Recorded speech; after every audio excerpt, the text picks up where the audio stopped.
ગાંધીનગર શહેરમાં સેક્ટર 1 થી 8 સુધીમાં કુલ 1150 ઝૂંપડાઓનું દબાણ મળી આવ્યું છે।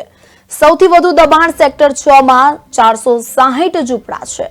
આ દબાણો દૂર કરવા મહાનગરપાલિકા, પાટનગર યોજના વિભાગ અને વન વિભાગ દ્વારા સંયુક્ત અભિયાન શરૂ કરવામાં આવ્યું છે કે જેમાં માનવીય અભિગમ સાથે 2 દિવસ માટે મૌખિક ચેતવણી અપાઈ છે। તો આ દબાણ હટાવવાની કાર્યવાહીમાં 2 દિવસ પછી જો જાતે દબાણ નહીં હટાવે તો બુલડોઝર ફેરવવામાં આવશે તેમ જણાવ્યું।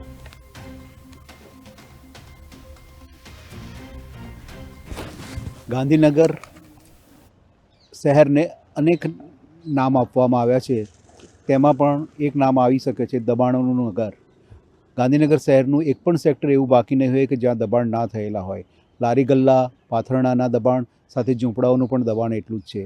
વિવિધ સેક્ટરોમાં આવેલી ઝૂંપડપટ્ટી માથાનો દુખાવો રૂપ છે। સેક્ટર 24 હોય કે સેક્ટર 20નું અક્ષરધામ હોય, મીના બજાર હોય કે સેક્ટર 2નું દબાણ હોય, સેક્ટર 6માં સૌથી વધુ ઝૂંપડાઓ આવેલા છે। ગાંધીનગર ખાતે સેક્ટર 1 થી 8માં જ 1100 જેટલા ઝૂંપડાઓનું દબાણ છે। તો બાકીના જૂના સેક્ટરોમાં ગણવા જઈએ તો સેક્ટર 9 થી 30 સુધીના સેક્ટરોમાં બીજા 1500 કરતાં વધારે ઝૂંપડાઓનું દબાણ છે। આ 3000 ઝૂંપડાઓનું દબાણ દૂર કરવા માટે તંત્ર લારી ગલ્લાઓના દબાણ દૂર કરવાની સાથે આ ઝૂંપડપટ્ટી પણ દૂર કરીને સરકારી જમીન ખુલ્લી કરે છે કે નહીં એ જોવાનું રહ્યું છે।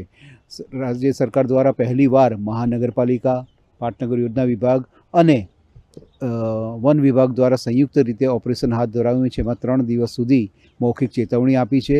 આ 3 દિવસ પછી જો કામ નહીં થાય તો તંત્ર દ્વારા દાદાનું બુલડોઝર ફરી રહેશે કે કેમ એ જોવાનું રહ્યું।